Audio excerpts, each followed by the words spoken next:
예, C3 조찬 포럼 시간입니다. 오늘은 탑 경영 컨설팅의 고광식 지회장님께서 진행해 주시겠습니다. 오늘의 발제 주제는 성경적 경영 원리에 충실한 구성원을 어떻게 잘 뽑을 것인가입니다. 주제 성경 말씀은 잠언서 16장 4절 말씀인데요.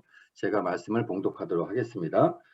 여호와께서 온갖 것을 그 시음에 적당하게 지으셨나니 악인도 악한 날에 적당하게 하셨느니라. 지금부터 고항식 지회장님께서 진행해 주시겠습니다.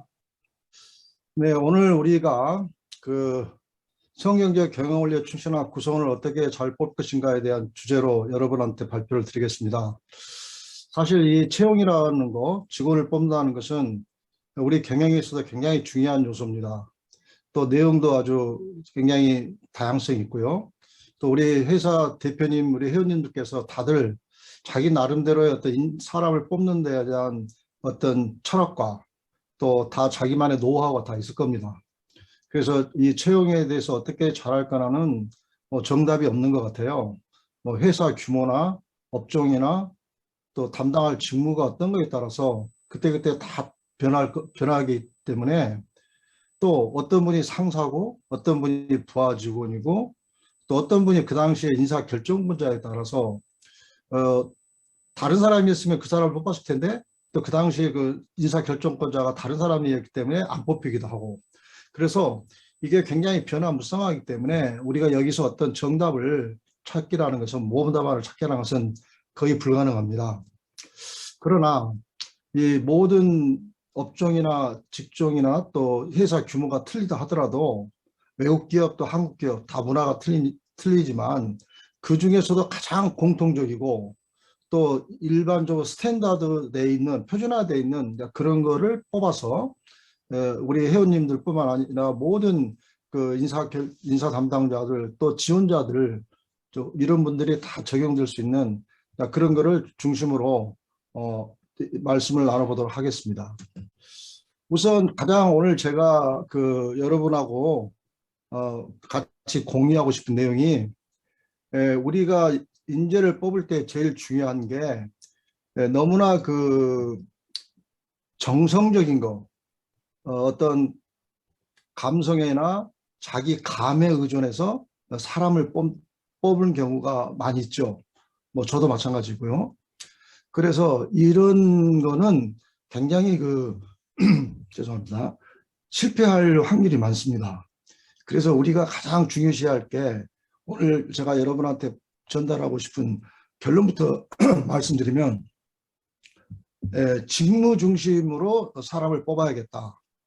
혹은 인사 용어상으로 굉장히 어려운 말인데 역량 베이스다, 컴피턴스 베이스드라는 표현을 많이 쓰는데요. 이 컴피턴스, 역량이란 말이 일본 사람들이 지은 말 같다고 하는데, 하여튼 직무 중심으로 채용을 하라. 그거를 여러분한테 말씀드리고 싶습니다. 그러니까 직무 중심이라는 것은 뭐냐면, 어떤 사람을 뽑아서 그 사람을 어떻게 활용할 건가, 또 그 사람한테 어떤 일을 맡길 건가, 우리가 롤 앤드 리스폰서빌리티라고 그러죠. 그러니까 그 사람이 우리 회사에 들어오셔서 어떤 일을 할 건가, 또 우리 회사의 문화는 이런 거니까 이런 문화에 맞춰서 이 사람이 맞는가. 요새 기업들이 굉장히 이걸 중요시합니다. 아무리 다른 회사에서 일을 잘했어도 그 사람이 우리 회사에 들어와 버리면 또 못할 수도 있거든요. 또 주변에 있는 동료나 상사하고 또 안 맞으면. 그래서 이거를 우리가 가장 중요시하는 게 그 현재 문화에 잘 맞는지가 중요합니다. 그래서 그 역량 중심이라는 것은 우리 회사 문화나 또 우리 회사에서 수행해야 할 어떤 직무나 이런 거에 충실히 하는지 또 적합한지를 먼저 정의를 내려야 된다는 거죠. 그래서 지금 자료가 잘 보이시는가요? 입니다. 잘 보여요. 잘 보이고 계세요? 예. 예, 파워포인트가 조금. 그래서 그 직무에 대해서 정의를 확실히 내린 다음에 사람을 뽑아야지, 그냥 그런 직무를 정하지 않고 사람을 뽑은 다음에 나중에 그 사람한테 그 직무를 맡기려면 반드시 충돌이 일어납니다. 그래서 예를 들어 영업직에 맞는 사람을 뽑았으면 영업을 계속 시켜야 됩니다. 그리고 연구개발직에 사람을 뽑았으면 연구개발직을 계속 하도록 해야지, 회사가 어렵다고 그래서 연구개발직에 있는 사람을 영업을 하도록 하면 그 사람은 반드시 회사를 퇴사할 겁니다. 그래서 그 역할이나 또 그분의 어떤 그 일의 범위, 직무의 범위를 분명히 하라. 그래서 우리 대표님들이 좀 바쁘시겠지만 사람을 뽑기 전에 어떻게 그 사람을 우리 회사에서 활용할 건가를 정확하게 정의를 해놓고 뽑아라라는 거죠. 그리고 요새 여러분 잘 아시겠지만 인사제도가 우리나라 대부분이 옛날처럼 급여가 딱 그 기본급이라 하죠. 기본급이 옛날에는 그 사람이 받는 거에 전부였는데 요새는 거의 회사 대부분이 기본급 플러스 성과급이 있습니다. 그래서 어떤 회사는 업종에 따라서 성과급이 기본급하고 거의 같을 수도 있고요. 그래서 이 연봉을 예를 들어 한 7천만 원 받는 사람이면 기본급이 3,500, 성과급이 3,500. 그래서 총 7천만 원을 가져가게 되는데, 그래서 이 성과급의 비중이 점점 커지고 있습니다. 그렇기 때문에 후보자들 자신들도 굉장히 그 자기 성과를 내는데 자기 시간을 할애하려고 그럽니다. 그러지 자기가 처음에 입사할 때 정해지지 않는 일을 회사가 입사 후에 추가로 일을 시키면 아무래도 자기가 목표로 한 성과 달성을 못할 수 있잖아요. 자기가 하고자 하는 목표치를 달성 못하기 때문에 반드시 자기가 입사할 때 하지 않기로 한 일을 시키면은 거기서 그 일을 거부합니다. 그래서 충돌이 일어나서 또 퇴사할 수까지도 있고 되기 때문에 요새는 성과급이 많이 있기 때문에 꼭 직무에 외의 일을 시키면은 그게 나중에 충돌과 그 퇴사까지 이어지는 거죠. 그래서 제가 말씀드린 컴피턴스 베이스드 채용이다 이렇게 어려운 말을 썼지만은 실제 내용은 뭐 그렇게 어려운 거가 아니고요. 그래서 여기 직무 분석과 직무 설명서 job description이라고 그러죠. 이거를 반드시 회사의 규모가 크든 작든 어떤 그 사람이 와서 해야 할 일 직무를 해야 되겠죠. 그리고 회사의 어떤 비전이나 또 핵심 가치나 이거하고 또 이분이 그 부합되는지 그것도 서로 대화를 나눠봐야 되겠죠. 그리고 중요한 거는 아까도 말했지만 그 회사의 문화가 참 중요합니다. 요새는 다른 조건을 다 갖췄는데 회사에서 이 사람을 안 뽑을 때 하는 그 사유를 물어보면 우리 문화에는 안 맞다. 우리 회사의 문화에는 잘 안 맞는 것 같다. 그런 말을 하거든요. 그리고 그 회사의 문화가 뭔지, 예를 들어 우리 회사는 팀워크를 중요시한다. 자기 혼자 이렇게 성과를 달성하는 것보다도 옆에 사람과 같이 호흡을 맞추면서 성과를 달성하는 문화인지, 그렇지 않으면 옆에 사람하고 붙어 협업을 많이 할 필요는 없다. 자기 혼자 열심히 창의적으로 일을 해서 좀 개인 플레이를 해도 용납되는 그런 조직 문화인지. 그래서 사람의 성향에 따라서 팀워크를 좋아하는 사람도 있고 개인적으로 성과를 올리기를 좋아하는 사람도 있기 때문에 그런 문화에 맞는지 그런 것도 좀 면접을 할 때 많이 물어봐야 될 것 같습니다. 그리고 요새 특히 그 코로나 시대가 이렇게 우리가 맞이했지 않습니까? 그래서 이 코로나 이 사태로 인해서 우리의 일상 라이프 스타일도 많이 바뀌었지만 또 바뀐 거가 기업 문화가 바뀌고 또 우리의 그 사무실 문화 또 이 워크 문화가 스타일이 많이 바뀌었습니다. 그래서 요새 채용 공고를 낼 때 그 중요한 그 또 그 지원자들이나든가 또 그 퇴사 소개할 때 또 언급돼야 할 부분이 재택근무가 가능한지 여부도 요새는 공고를 낼 때 거기다 공고에 발표를 해줘야 됩니다. 그래서 요새 M세대 또 G세대들이 그 회사는 재택근무가 가능합니까? 그거 아는지를 먼저 체크한 다음에 입사를 지원서 내는 것을 결정한다고 합니다. 그만큼 신문 공고나 이런 채용 공고를 낼 때 재택근무 가능 여부도 이제는 표시하는 회사가 많습니다. 우리 회사는 뭐 재택근무가 가능하다, 주 5일 중에서 이틀은 집에서 근무하고 3일은 회사 나온다. 그래서 이 재택근무라는 게 코로나 때문에 그런 건 아니고 앞으로도 이제는 하나의 그 직원들한테 회사 복지 차원에서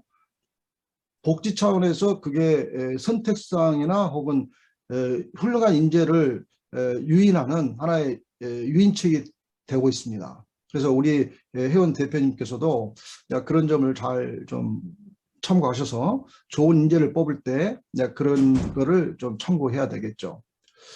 그리고 우리가 아까 직무 역량 베이스된 직무를 뽑는 게 이제 낫다고 제가 말씀을 했지 않습니까? 그러면 그 면접을 하신 면접관이 참 중요합니다. 그래서 지원자들이 정말 어렵게 결정을 해서 회사를 가서 방문했는데 면접관의 태도가 아주 안 좋으면 그 지원자들에게 좋은 회사 이미지를 주지 않기 때문에 면접은 하지만 막상 회사가 또 그 사람을 뽑으려고 오퍼를 냈을 때 그 회사를 선택하지 않고 다른 회사를 선택하게 됩니다. 그래서 면접관이 그 첫 인상으로서 중요하기 때문에 아주 우리나라의 그 유수한 회사들은 면접관에 대한 교육을 철저히 시킵니다. 특히 그 후보자들한테 질문을 할 때 굉장히 요새 그 채용법에 어긋나는 채용 그 남녀 고용 평등법이나 또 법적으로 제한되어 있는 그 질문을 하면 안 됩니다. 뭐 부모님이 뭐 하느냐 등, 또 결혼을 했냐, 또 뭐 사귀는 배우자가 있느냐, 사귀는 사람이 있느냐, 이런 질문은 아까 말씀드린 어떤 직무하고 아무 상관없는 겁니다. 그 사람이 결혼을 했는지 안 했는지가 물론 직장 생활에 영향을 미치겠지만 직무 수행에서는 영향을 미치지 않는다고 보기 때문에 그런 질문은 절대 해서는 안 되고 주로 업무하고 관련된 질문을 하는 것이 요새 대세입니다. 그래서 우리가 오래전부터는 뭐 가족관계나 또 그 어떤 이런 이성관계 또 뭐 부모님이 직업 이런 걸 물어봤지 않습니까? 그래서 요새는 그런 질문을 해서는 안 되고요. 그래서 그 제가 질문을 어떻게 할 건가 그거를 하나의 예를 들면은 너무 어렵고 추상적인 질문을 관념적인 질문을 해서는 안 됩니다.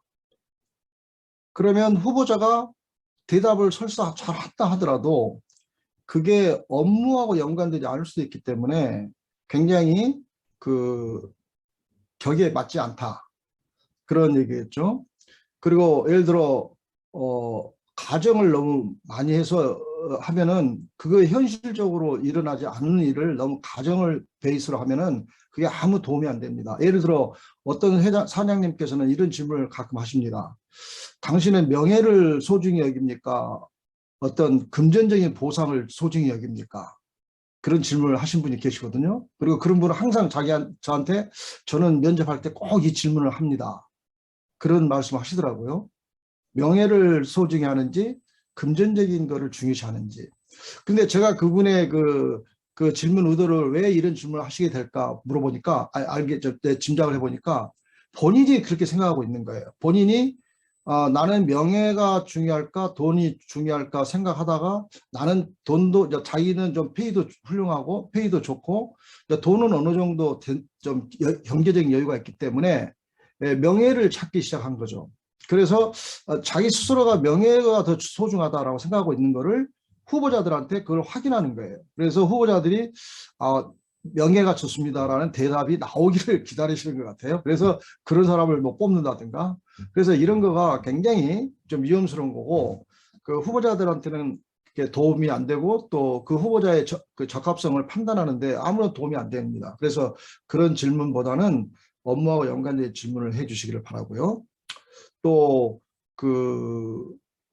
제일 또 중요시할 요소가 이런 면접하는 과정이 있어서 뭐 학교라든가 또 어떤 요새 뭐 이런 여러 가지 뭐 배경 또 그 여러 가지 집안에 있어서의 어떤 사소한 어떤 이런 집안 문제 이런 거를 질문하셔서는 안 되고 업무에 관한 거를 좀 해줬으면 하는 바람이고요.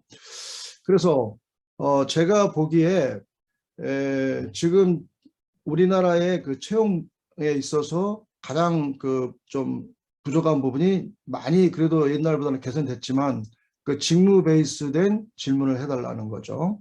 그리고 또 우리가 참고로 해야 될 거는 요새 직원들이 그 후보자들이 회사를 그 선택하는 기준이 자기하고 일할 동료나 상사나 또 뭐 회사의 시스템이나 업무는 들어가서 배우면 되거든요. 그런데 같이 일할 동료나 상사나 또 내가 이 회사에서 얼마나 성장 가능성이 있는지, 그러니까 자기 캐리어에 얼마나 도움이 되는지, 이게 굉장히 중요한 요소로 떠오르고 있습니다. 그래서 앞으로 그 조직 옆에서 같이 일할 조직, 그 같이 일할 분들에 대한 어떤 것도 굉장히 많이 따지고, 또 자기가 아무리 역량 있고 회사가 페이도 많이 주고 좋은 회사라고 사회적으로 이름이 나 있지만 같이 일할 상사가 너무 자기가 배울 것도 없고 또 너무 시대에 뒤떨어지고 또 자기가 그분 밑에서 일할 때 아무 배우지도 못한다. 그러면 또 금방 또 회사를 이직해야 될 겁니다. 그래서 이 젊은 세대들, 특히 또 성장력이 강하고 어떤 그 욕구가 강한 친구들은 반드시 그 친구의 어떤 경력 개발에 도움이 되도록 그런 그 팀워크를 구성해서 해주는 것이 필요합니다. 그래서 제가 시간이 이제 얼마 이제 안 남았기 때문에 좀 여러분께 또 그 중요한 결론부터 말씀드리면은 지금 우리나라의 모든 인사 제도나 이런 그 채용 패턴이 굉장히 급변하고 있습니다. 그래서 가장 그 회사 대표님들이 신경 쓰는 게 과연 이 코로나가 끝난 이후에 옛날로 그 사람들이 직장 생활 문화가 다시 돌아갈 수 있을까? 그러니까 회사로 출근하게 하게 할 수 있을까? 그거를 굉장히 고민들을 많이 하고 계십니다. 그래서 그 우리 대표님들도 우리 대표님도 마찬가지겠지만 가장 중요한 요소가 어떻게 그 우리가 직원들이 옛날로 다시 돌아올 수 있게 하는가. 그게 굉장히 그 과제로 되어 있고 거기에 엄청난 시간도 투입하고 있었죠. 또 우리가 어떤 분들은 또 그 뭐 다 알고 계시겠지만 너무나 좋은 사람을 뽑을 필요는 없습니다. 시장에서 가장 최고의 인재를 뽑을 필요는 없고요. 자기 회사에 가장 적합한 인재를 뽑는다는 거. 그리고 뽑기 전에 반드시 직무를 정의 내려서 그 직무를 분명히 역할과 담당할 책임 범위를 분명히 해준다는 거. 또 면접관에 대한 교육, 그래서 좋은 인상을 남겨야 된다는 거. 그래서 그런 점이 오늘 짧은 시간에 여러분한테 드리고 싶은 말씀이고, 그러면 우리가 질문을 제가 여러분한테 두 가지를 토론 질문을 아마 마련했습니다.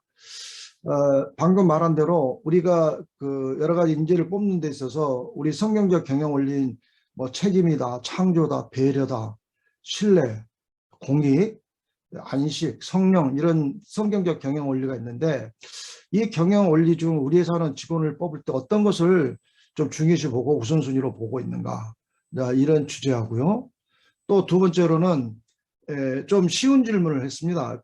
너무 질문이 복잡하면 토론에 방해가 되기 때문에 방금 말한 대로 코로나가 끝나고 이제 어느 정도 잠잠해지면 재택근무, 이 원격 근무를 계속 회사에서 입장에서 할 것인가, 앞으로도 그렇지 않으면 아니다, 재택근무가 너무 직원들 관리하기도 어렵고 또 직원들을 우리가 그 친구가 집에서 뭘 하는지 알 수가 없다.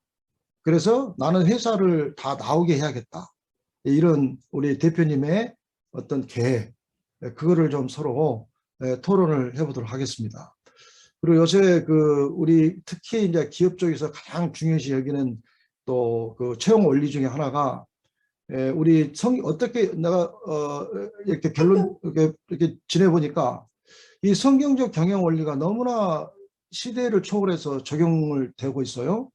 그래서 요새 같은 경우 가장 모든 기업들이 중요시 여기고 있는 게 배려, 포용, 그리고 영어로 인클루전이라고 하죠. 인클루전. 그 다음에 다이버시티, ID라고 그러죠. 그러니까 인클루전이 포용과 배려 그런 말이죠. 그 다음에 다이버시티는 다양성. 그러니까 어떤 사람을 뽑을 때 뭐 어느 특정 집단만 선호한 게 아니고 피부색이나 백인이냐 흑인이냐 동양인이냐 서양인이냐 또 이런 그런 차별 안 두고 다양성 있게 직원을 뽑는 직원들을 다양성 있게 구성해야 된다. 그런 게 전 세계적으로 유행하고 있는 그 채용 문화의 하나 패턴입니다. 그래서 그게 보면은 배려 또 이런 책임자와 같은 신뢰 또 이런 다양성 이런 것도 우리가 좀 중요시 좀 해야 될 것 같습니다. 그래서 여러분의 질문 첫 번째와 두 번째를 서로 토론 나누고 나중에 발표로 듣도록 하겠습니다. 저희도 그 인사 업무를 한 30년간 하면서 놀란 게 모든 그 인사부에서 뭐 석학들이 뭐 경영대학원이나 이런 박사 이런 또 미국의 유명한 뭐 인사 분야 석학들이 새로운 그 인사에 대한 이론들을 많이 발표해가지고 그게 미국 외국 기업 아주 유수한 리딩 컴퍼니에서 유행하다가 그게 한국으로 넘어와서 우리나라 삼성, 현대, LG 가면 그게 또 중소기업으로 넘어가고 그런 구조인데 내가 놀란 게 우리 성경적 경영 원리가 다 거기에 포함되어 있더라고요. 우리가 오늘 말한 7가지 이 내용이 정말 인사의 모든 것을 다 포함한 것 같아요. 요새 뭐 아까 내가 말한 Diversity and Inclusion 그것이 요새 최근에 나왔는데 이게 바로 우리 성경적 경영 원리 있지 않습니까? 그래서 아마 외국의 유명한 석학들이 다 우리 기독교 우리 믿으신 분들이 출발한 거 아닌가 이렇게 생각됩니다. 아무튼 우리 성경적 경영 원리를 잘 적용하고 또 아까 말씀드린 그 컴피턴스 베이스드 역량에 기반을 둔 질문 그런 거를 꼭 해주시길 바라고 그래서 여러분의 그 경영에 있어서 그 직원을 잘 뽑는 데 많은 도움이 되기를 바라고 여러분 회사가 더욱 번창하시기를 바라면서 오늘 발표를 마무리하도록 하겠습니다. 감사합니다.